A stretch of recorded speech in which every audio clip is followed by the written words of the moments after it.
Buenas, estamos en una nueva charla y en esta ocasión vamos a hablar de la hiperlaxitud pediátrica en los niños. Y para ello tenemos la suerte de contar con Brian Forfeit. Y bueno, vamos a pasar a que se presente y que nos cuente un poco pues, de su experiencia y bueno, a qué se dedica y demás. Y vamos a hacerle un montón de preguntas que tenemos aquí interesantes sobre este tema y que yo creo que pueden ayudar mucho a las familias. Lo primero, muchísimas gracias por hacerme colaborador de una iniciativa como esta. Ya sabéis que siempre me gusta todo lo que sea poder explicar para poder llegar a las familias, para que la gente tenga más armas y para que la gente se pueda, como mínimo, tenga más arsenal a la hora de saber lo que le pasa, sobre todo a sus pequeños, que es como muchas veces el central. Bueno, yo soy Brain. La gente, normalmente que me conocéis por redes, la gente me llama Brain, ya casi que me acostumbro a decir, yo realmente me llamo Sergio. ¿De acuerdo? Entonces, nada, yo soy biólogo de vocación, con carrera de biología, técnico ortoprotésico, o sea, con el grado superior de técnico ortoprotésico, y además podólogo graduado en podología por la Universidad de Manresa. Entonces, ahora de aquí poquito abro mi experiencia o abro el mundo como profesor de máster de la Universidad de Manresa. Este año empezamos y siempre de toda la vida, tanto me he dedicado como a tratar a gente, ya llevo 15 años con ortopedia pediátrica, y una de las cosas que más me gusta es la formación y la docencia. Entonces, las charlas como estas para mí es como un remanso de paz en mi día a día, así que... Eso te iba a preguntar, ¿qué es lo que más te gusta de tu trabajo? ¿Qué es lo que más te gusta? Y tanto, sí, no. Y aparte yo creo que si la gente que me ve o me sigue o acaba pasando para el Instagram se va a dar cuenta de estas propias ganas de docencia que a mí tanto me gustan, pero bueno. Además eso se nota, ¿eh? Cuando gusta, ¿verdad? La manera de transmitir eso se percibe rápidamente. Pues hoy vamos a tratar de un tema, que es interesante, ¿no? La hiperlasitud, pero antes de meternos de lleno en lo que es la definición y demás, me gustaría saber si existe algún porcentaje a nivel de evidencia científica que diga el porcentaje de niños que tienen hiperlasitud, si es algo que es frecuente, si no, ¿cómo considera? Sí. Más que nada por números no es una cosa que suela trabajar demasiado, sí que se puede mirar tranquilamente en el Google cualquier persona. Sí que te puedo decir que hay que diferenciar dos cosas, porque nosotros hablamos de laxitud o hiperlaxitud. Entonces, la hiperlaxitud normalmente viene asociada a un problema o un trastorno neurológico por teoría. De todas formas, ya veremos que hay una serie de test que se tienen que cumplir todos los puntos para poder decir que ese niño es en per se hiperlaxo. De todas formas, insisto, la mayoría de niños, evidentemente sin estar, han empezado a caminar hace poco, tratan poco, no hay ejercicio, no hay movimiento, el movimiento que hay se están empezando a desarrollar. Por lo tanto, la mayoría de niños sí que siempre veremos cierta laxitud ligamentosa, pero es que esto es normal. Realmente aún no tenemos todas las estructuras corporales trabajadas, no las tenemos eso. Entonces, me gustaría diferenciar mucho el concepto de hiperlaxitud, que sí que va asociado a un problema neurológico, o lo que es laxitud, que nos puede dar problemas, depende de en qué grado se muestre. Entonces, este es un poquito mi día a día de aprender a separar a las familias, decir cuidado porque esto es un problema que nos viene asociado a algo nervioso, o cuidado porque esto nos puede dar problemas de mayor porque viene por herencia genética, porque la mamá era laxa o la familia de la mamá o la familia del papá, sobre todo normalmente viene bastante ligado al cromosoma X por culpa de la elastina. Entonces es bastante común verlo por la parte materna, y sí que puedo decir que esto normalmente la sexo femenino tiene un poquito más de problemas. En este caso hay más incidencia en chicas que en chicos. Pero también esto también nos pasa con la escoliosis, por ejemplo, a nivel de espalda. Entonces, no sé si es una cuestión de la naturaleza propia de la doble carga X que nos lleva ya a una serie de cosas distintas, o simplemente es una cuestión de aleatoriedad. Pero realmente, por incidencia, es más chicas que en chicos, y siempre más en la edad infantil es más fácil ver. Y por definición, ¿qué es entonces hiperlaxitud ligamentosa? La hiperlaxitud, por definición, y aparte por definición estructural y fisiológica, significa que nuestras cuerdas, tanto tendones como ligamentos, poseen un balance, me parece que roza el 50, 40, 60 como mucho, entre elastina y colágeno. Si nosotros estamos balanceados, nosotros no tenemos problemas de aguante con la estructura. Sí, esto es fácil de entender con el ejemplo que os pondré a continuación. La idea es que en casos de hiperlaxitud, la elastina se dispara y el colágeno se queda. Entonces, al disparar la elastina, tanto ligamentos como tendones son más capaces de tener elasticidad y a la larga se comportan con las estructuras del cuerpo como si nosotros tuviéramos una mano, la mano nuestra, una goma de pollo, ¿sí? Y un yunque. ¿Sabéis lo que es un yunque, no? Donde se pican las herramientas y tal. Entonces, claro, si nosotros tenemos hiperlaxitud, esto cae, las estructuras colapsan, ¿de acuerdo? Pero cuidado, que no todo está perdido. Seguimos teniendo vientre muscular, que es nuestra mano. Y ya veremos que la laxitud, una de las cosas más importantes es fortalecer el vientre muscular. Como mínimo, la forma que tengo de trabajarlo. Es decir, quiero dejar muy claro que veremos muchas cosas o hay mucho conocimiento sobre esto, pero lo que voy a enseñar es la forma que yo tengo de tratarlo y que a mí me está funcionando. Muy bien. ¿Qué señales deben observar las familias para saber si tienen que tratar, si no tienen que tratar, si tienen que acudir a algún profesional? ¿Qué señales puede...? Hay señales de alarma que normalmente vienen relacionadas bastante con el propio test de la laxitud. Es decir, si tu hijo cuando se dobla la mano es capaz de tocar con el dedo a la muñeca, si tu hijo las rodillas se le van para atrás cuando se queda de pie, que es lo que se llama el genu recurvatum, la hiperextensión de rodilla, si además tu hijo es capaz de ponerse los dedos doblados, que esto es todo un test de Beighton, y además es capaz de doblarse y tocar las puntas de los pies sin doblar la rodilla. Aquí hay señales, pero cuidado, estas señales forman parte de un test, que es lo que os digo siempre, esto es la teoría. Pero claro, si nosotros, por ejemplo, ponemos a un niño tumbado en la cama, que es nuestro hijo, lo ponemos en el sofá tumbado, y tiene unos pies que se le van para abajo, con un puente muy alto, vale, perfecto. No pasa nada esto solo. El problema es que cuando nosotros ponemos a este niño de la camilla en el suelo y todo esto colapsa. Es decir, todos estos pies que eran con un arco fuerte en descarga, cuando nosotros los ponemos en la carga, las rodillas se nos juntan y los arcos se nos colapsan. Y las rodillas se nos van para atrás. Cuidado, cuidado. Normalmente ya en camillas, si tú ves que cuando vas a juntar los maleolos para hacer alguna prueba, si hay alguna disimetría, una diferencia entre una pierna y la otra, y ya los maleolos ya no se juntan, sino que se junta primero la rodilla, sospecha. Entonces lo que hago directamente seguido les digo, oye, estírame el brazo un momento. Si el codo se me dispara para arriba a la larga, no es tan diferente de tener una hiperextensión de rodilla. Por lo tanto, las articulaciones medias ya están, como mínimo son laxas. Como mínimo son laxas. Significa que ya nos puede dar problemas. Pero claro, cuando tú ya lo sacas de camilla, lo pones encima del podoscopio, encima de la plataforma, incluso el suelo, y colapsa, sospecha. Un buen truco, un buen truco, menudo truco. Normalmente sí. Suele ser bastante obvio que los padres o los profesores de gimnasia los ven correr raro, o corren patoso, o caen, o se cansan. Entonces, bueno, vamos a empezar a mirar por ahí porque no siempre tiene que estar ligado el cansancio a esto, cuidado, que no es siempre así.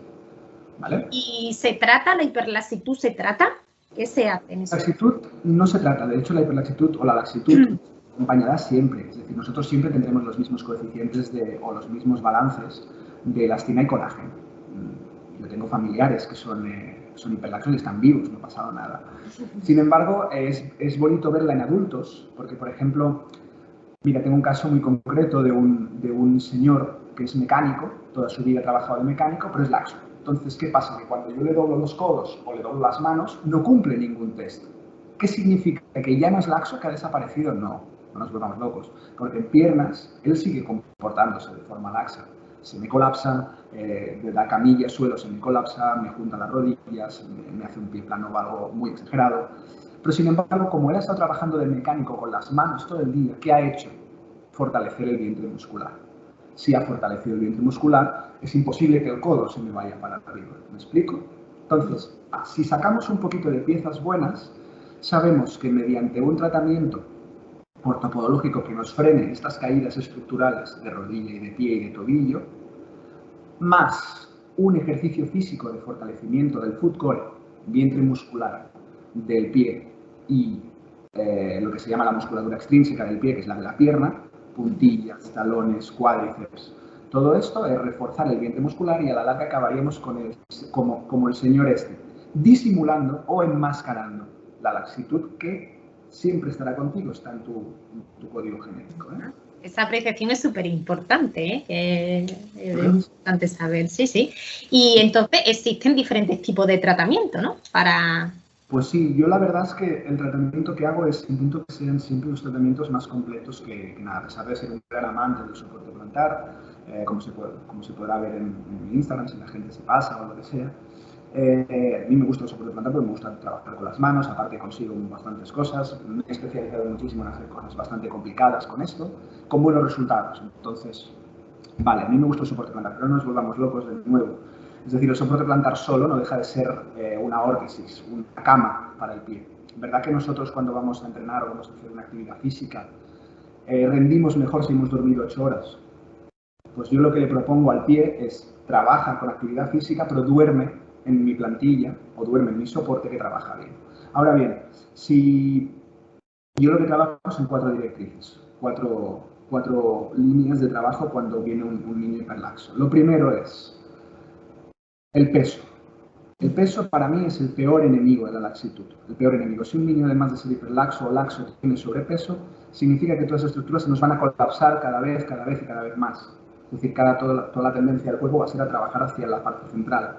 Rodillas, tobillos, pies van a caer siempre hacia adentro, en esa pronación, en ese vado que se llama, o esas rodillas cruzadas que tanto miedo nos dan, ¿no? Después, si nosotros no cuidamos bien el peso, todo lo demás se nos colapsa, ¿vale? Si tenemos un buen peso, pasamos al siguiente factor. El siguiente factor es el calzado. Y esto es algo que me gustaría muchísimo apretar un poco, porque sé que ahora actualmente dentro de Instagram hay mucha tendencia sobre el calzado respetuoso, tal, cual, bla, bla, bla. Perfecto. No está mal, pero tenemos que saber cuándo y dónde poner. Sí. Si a mí un pequeño ya me viene con las rodillas cruzadas, las rodillas para atrás, el pie plano, si yo le pongo un calzado respetuoso se lo va a merendar. Se lo va a merendar y además no estamos trabajando para lo que este chico necesita.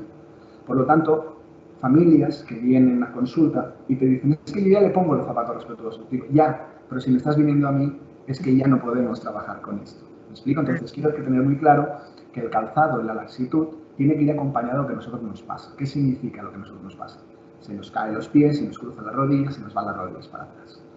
Si se nos van las rodillas para atrás, necesitamos calzado con un poquito de altura de talón, un poquito de drop, que se llama. La básica típica del decalón, con un poquito como si fuese de carrera. Eso sí, que sea flexible por delante, pero con altura por detrás. Y un pequeño contrafuerte que nos ayude a que este calcáneo esté mejor posicionado. Porque si trabaja la plantilla ya lo hará, ya trataré con la plantilla. Pero si me ayudas con el calzado, son dos cosas que le estamos informando al pie de, epa, tus posiciones tienen que ser estas. Tú te puedes mover, pues yo el tipo de soportes que hago son muy flexibles, no nos equivoquemos, aquí no hacemos soportes duros, yo no trabajo, yo informo al pie, yo no empujo al pie. Entonces yo al pie le digo, hasta aquí jefe, pero si tú necesitas moverte un poco más, puedes moverte un poco más, pero hasta donde mi límite elástico te diga. Que yo eso ya lo hago yo, ¿sí? Y por último, y eso sí que es importante, tenemos el peso, tenemos el calzado, tenemos las plantillas o tenemos el soporte plantar. Y por último, pero no menos importante, de hecho para mí es el top, terapia física, de tonificación de los vientres musculares. Poner a un niño, a un adulto, a quien sea, un tratamiento de soporte plantar sin luego trabajar es solo dormir sin entrenar. Por lo tanto, mis tratamientos se limitan, sobre todo como más pequeños son, 6-8 horas de información mediante el soporte, que nos frene el movimiento y le dé una estabilidad, y a partir de ahí, en casa, empezamos a hacer trabajos destinados a lo que está pasando. Supongamos que hay más factor, pongo como ejemplo, supongamos que hay más factor de rodillas para atrás, de recurvatum o de hiperextensión, que no de valgo, es decir, de rodillas en X. Se nos va más para atrás que se nos cruzan las rodillas. ¿Qué necesito aquí? Estiramiento de la musculatura posterior. Necesito que el niño se vaya a tocar las puntas de los pies. Necesito que el niño haga lo de poner la pierna encima de un sitio y coger con la goma y tirárselo para él. Estiramiento de la musculatura. Caminar de talones. Muy bien. Que yo lo que tengo es un pie plano, las rodillas están bastante bien y tal, y lo que necesito es tonificar este pie. Lo enfocaré directamente a hacer unas puntillas. ¿Para qué? Para que se estimule el vientre del tibial posterior, que es el que nos mantiene el arco y todo eso. ¿Sí? Otro caso más, que tenemos tobillos laxos, ¿vale? Tobillos de estos que nos pueden dar un problema. ¿Qué podemos hacer? Le ponemos a hacer ejercicios monopodales, estáticos, crecientes. Si el niño es más mayor, los va a entender mejor, pero cuando es pequeño, ¿tú te sabes aguantar a la pata coja? Sí, pues venga, nos aguantamos un ratito a la pata coja y contamos Mississippis. 1, 2 y 3 Mississippis. A partir de ahí, nosotros lo que hacemos con esa tobilla es trabajar de forma entre isométrica y excéntrica para tonificar un poquito toda esta pequeña musculatura o asegurar un poquito más los tobillos. ¿Que tenemos rodillas muy valgas? Hay rodillas en valgo, un genovalgo muy potente. A los niños es difícil, pero sentadillas funciona bastante bien. ¿Vale? Como terapia física, ya os digo, podéis preguntar a quien queráis. Hay muchísima gente dentro de la comunidad podológica actualmente que está dando muy buenas bazas a nivel de trabajo físico. Y yo normalmente trabajo, ya te digo, con niños como más sencillo, mejor. Como más sencillo, mejor, porque cuesta bastante de que lo cumplan. Sí. Hay que basarse mucho en el juego y es verdad que a nivel cognitivo depende de la edad, podemos hacerlo con unas pautas muy concretas o simplemente basado en el juego, que no se vea exactamente qué es lo que tiene que hacer, sino que el padre tiene que implicarse, ¿no? Los padres tienen que implicarse. Lo más lógico que suele pasar es a una, no seamos tópicos, pero a alguna niña y otra, pues hacer la bailarina por casa, pues no sé, con los niños, pues hacer carreras a la pata coja descalzo por el pasillo. Eso, ¿eh? Sí, sí, sí. Se te ocurra casi un poco lo que se te ocurre en ese momento. También va muy bien si pasa el problema a alguien más de la familia. Es decir, vienen a tratarse el papá y el niño, mamá y el niño, los dos hermanos o quien sea. Pues entonces a la par. Claro, todo el mundo trabaja para lo mismo, ¿no? Pero como mínimo saben que es su momento de hacer ejercicio. Sí que es verdad que eso siempre nos va a trabajar bien, el hecho de descalzos. Tenemos que tener unos 20 minutos diarios para trabajar descalzo, para que nuestro pie no pierda. Es como jugar a los juegos de Brain, ¿no? Del móvil, de hacer cálculos y tal. Pues tú tienes que entrenar. Pues, eso es. Al final el entrenamiento es muy importante y me gusta mucho la aclaración que has comentado, porque hay veces que es verdad que, bueno, pues al final las cosas se ponen de moda, parece que damos pautas generales y que valen para todo el mundo, pero no, depende de cada caso. Cuando tenemos casos que no tenemos suficiente información, pues para eso estamos los profesionales, para que acudan y a lo mejor justo lo que están viendo en Instagram es lo contrario que te vamos a recomendar, pero porque en este caso necesitamos otras pautas. Entonces, por eso es tan importante que, aunque es verdad que yo en el canal y también en Instagram intento que los consejos sean generales, pero por ejemplo hoy estamos tratando un tema un poco más específico y por ello, con ello quiero decir que es importante que ante dudas que acudan a los profesionales, porque ahí es cuando vamos a decir, pues mira, necesitas esto, esto, esto y esto. Entonces, la información al final es poder, o sea que ahí es donde está la clave, ¿no? A la larga, tanto mi Instagram como cuando viene una visita aquí, lo que quiero es que los pacientes tengan información y yo siempre se lo digo de la misma forma. Yo puedo ser tu podólogo, pero yo no quiero que tú lleves mis plantillas. Yo lo que quiero es que tú mejores con las indicaciones que yo te estoy dando. Por lo tanto, las plantillas, si todo va bien y tú me trabajas físicamente de forma correcta, exhaustiva y constante, algún día probablemente las plantillas no te hagan falta o solo te hagan falta para cuando hay una carga, una caminata o lo que sea. ¿Me explico? Pero todo lo que aprende el cuerpo es algo que yo no tendré que añadir con la plantilla. Si tú a mí ya me vienes con un calzado, con un poco de drop, significa que yo ya no tendré que poner, como te he enseñado antes, piezas extra en el soporte. Todo lo que tú puedas hacer para mejorar por ti mismo son cosas que yo menos tengo que meter en el soporte, ¿verdad? Entonces, al final son recursos que tenemos al alcance y que hay que saber cuándo usar. Ahí es donde está la eficacia de los tratamientos y siempre lo que queremos es que todo sea lo más rápido posible en el sentido de, bueno, pues que vaya lo mejor posible. Lo que pasa es que hay cosas que requieren tiempo. Bueno, ¿te gustaría compartir algún caso o algo que queramos ver por imágenes y demás? Ah, perdón. Has hecho una cosa que para mí es importante, que es que a la gente le gusta ver los cambios ya. Sí. Vale, cuidado. Nosotros tenemos un síndrome dentro del cuerpo. Por lo tanto, nosotros tenemos, ¿verdad que nosotros no nos vamos a poner cachas a las 2 semanas de estar en el gimnasio? No, ¿verdad? Pues si nosotros queremos ver cambios, tenemos que ser constantes con el trabajo. Los cambios a corto plazo significan problemas a largo plazo. Por lo tanto, si el cuerpo crece poco a poco, el cuerpo debe cambiar poco a poco. Y esto es algo que yo, Son charlas que siempre tienes que tener padres, madres y cosas así para hacer una cosilla de estas. ¿De acuerdo? La clave, lo que yo les digo siempre es, yo miro a mi hijo, me conozco a mi hijo, me miro internet, me miro lo del Instagram.